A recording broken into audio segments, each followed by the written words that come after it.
متقی بن کر دکھائے اس زمانے میں کوئی ایک میرے مفتی اعظم کا تقویٰ چھوڑ کر مولانا محمد وعلی سیدنا مولانا محمد وبارک وسلم۔ وضو توڑنے والی چیزوں کے بیان میں سے مسئلہ نمبر 38، نماز وغیرہ کے انتظار میں بعض مرتبہ نیند کا غلبہ ہوتا ہے اور یہ دفع کرنا چاہتا ہے، تو بعض وقت ایسا غافل ہو جاتا ہے کہ اس وقت جو باتیں ہوئیں ان کی اسے بالکل خبر نہیں، بلکہ 2-3 آواز میں آنکھ کھلی اور اپنے خیال میں یہ سمجھتا ہے کہ سویا نہیں تھا۔ اس کے اس خیال کا اعتبار نہیں۔ اگر معتبر شخص کہے کہ تو غافل تھا، پکارا جواب نہیں دیا، یا باتیں پوچھی جائیں اور وہ بتا نہ سکے، تو اس پر وضو لازم ہے۔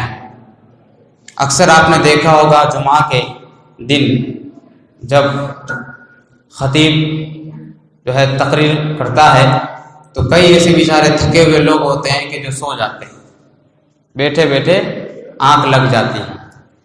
تو سب سے پہلا مسئلہ جو اس وضو توڑنے والی چیزوں کا بیان میں گزرا کہ ایسی نیند نہ ہونی چاہیے جو غافل کر دے، ہے نا، بالکل غافل ہو جائے، چاہے وہ کیسی بھی حیات ہو۔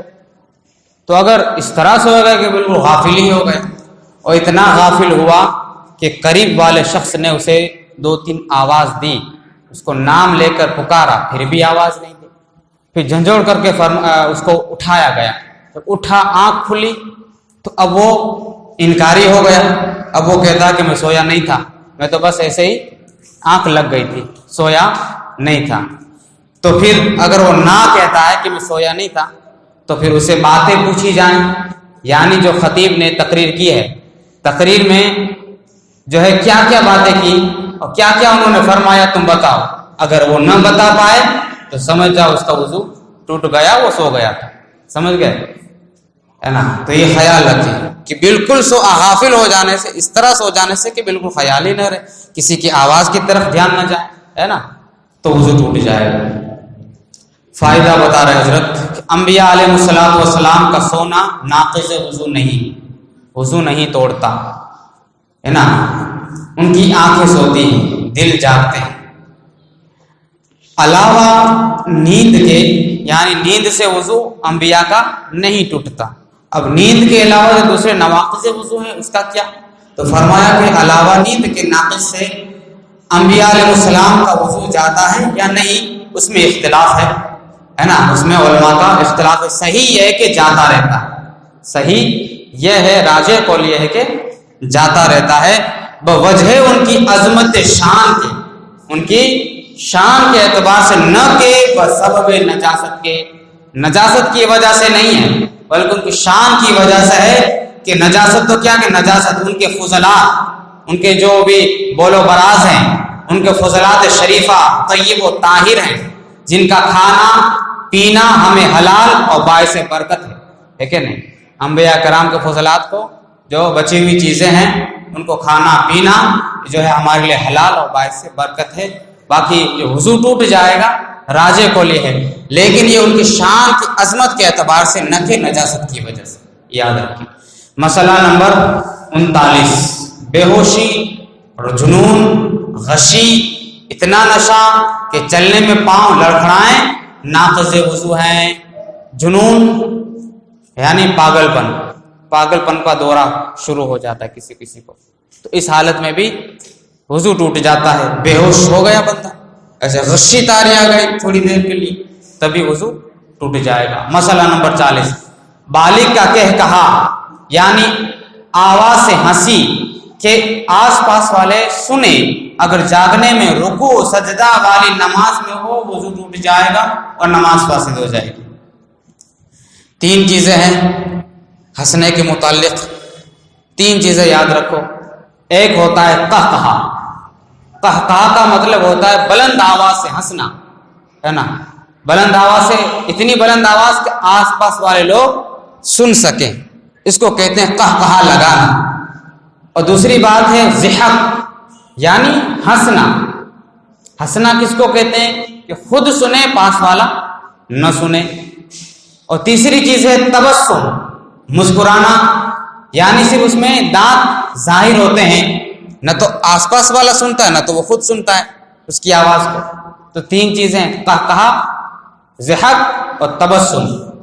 قہقہا اگر نماز کی حالت میں لگایا ہے، رکوع و سجدے والی نماز میں، یہ قید رہے گی، رکوع و سجدے والی نماز میں، نماز جنازہ کی بات نہیں ہے، رکوع و سجدے والی نماز میں اگر قہقہا لگایا تو وضو بھی ٹوٹ جائے گا، نماز بھی جاتی رہے گی۔ اور ضحک، جہاں تک ضحک کی بات ہے یعنی صرف ہنسنا، خود سن سکے، اسے صرف نماز جائے گی، وضو نہیں ٹوٹے گا۔ اور تیسری بات ہے تبسم یعنی مسکرانا۔ مسکرانے سے نہ تو نماز جاتی ہے نہ تو وضو جاتا ہے۔ مسکرانا صرف اتنا ہے کہ صرف دانت ظاہر ہوئے، آواز ظاہر نہ ہوئی۔ تو یہ تین چیزیں تھوڑا باریک سا فرق ہے، اس کو یاد رکھیں۔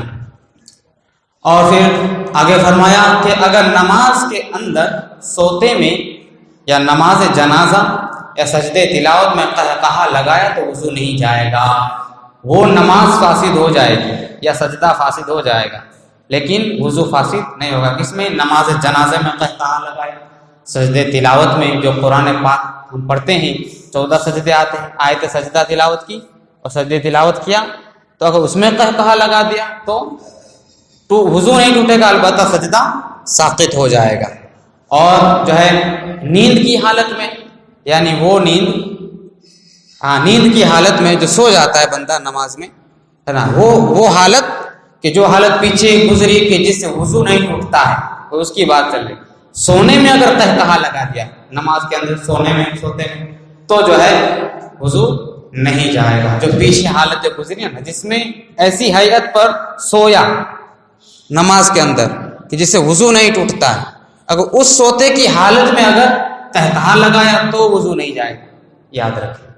مسئلہ نمبر 42، اور اگر اتنی آواز سے ہنسا کہ خود اس نے سنا، پاس والوں نے نہ سنا، تو وضو نہیں جائے گا، نماز جاتی رہے گی، جس کو میں نے ابھی بیان کیا، ضحک جس کو کہتے ہیں ہنسنا۔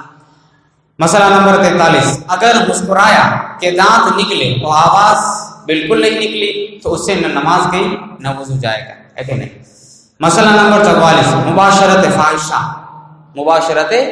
فاحشہ یعنی مرد اپنے آلۂ تناسل کو تندی کی حالت میں عورت کی شرمگاہ یا کسی مرد کی شرمگاہ سے ملائے، یا عورت باہم ملائیں بشرط کہ کوئی شے حائل نہ ہو، ناقض وضو ہے نا۔ یہ مباشرت فاحشہ اس کو کہتے ہیں کہ مرد نے اپنا آلۂ تناسل یعنی جہاں استنجا، پیشاب کی جگہ کو تندی کی حالت میں، سختی کی حالت میں عورت کی شرمگاہ سے کسی مرد کی شرمگاہ سے ملایا، بلا حائل، ہے کہ نہیں، کوئی بیچ میں آڑ نہیں ہے، تو وضو ٹوٹ جائے گا، ہے کہ نہیں۔ لیکن اگر کوئی چیز نکلی ہے شہوت کے ساتھ، منی وغیرہ ہے، تو غسل ہی فرض ہو جائے گا۔ لیکن صرف ٹچ کرنے سے تو کچھ نہ نکلے، اس کے باوجود بھی کچھ نہ نکلے، اس کے باوجود بھی وضو ٹوٹ جائے گا صرف مس کرنے کی وجہ سے۔ مسئلہ نمبر 45، اگر مرد نے اپنے آلہ سے یعنی آلۂ تناسل سے عورت کے شرمگاہ کو مس کیا، ملایا، اور انتشار آلہ نہ تھا یعنی تندی نہیں تھی، سختی نہ تھی، بلکہ ایسے ہی آلۂ تناسل کو عورت کی شرمگاہ سے ملایا، مس کیا، اور تندی نہیں تھی، انتشار نہیں تھا، عورت کا وضو اس حالت میں بھی جاتا رہے گا، اگرچہ مرد کا وضو نہیں جائے گا۔ اس حالت میں مرد کا وضو نہیں جائے گا جب تک کوئی چیز نہ نکلے، ہے نا۔ انتشار کی حالت میں عورت سے بغیر انتشار کے، ہے نا، بغیر تندی کے، بغیر سختی کے عورت کی شرمگاہ سے مس کیا، ملایا، تو مرد کا وضو نہیں جائے گا، عورت کا وضو چلا جائے گا۔ مسئلہ نمبر 46،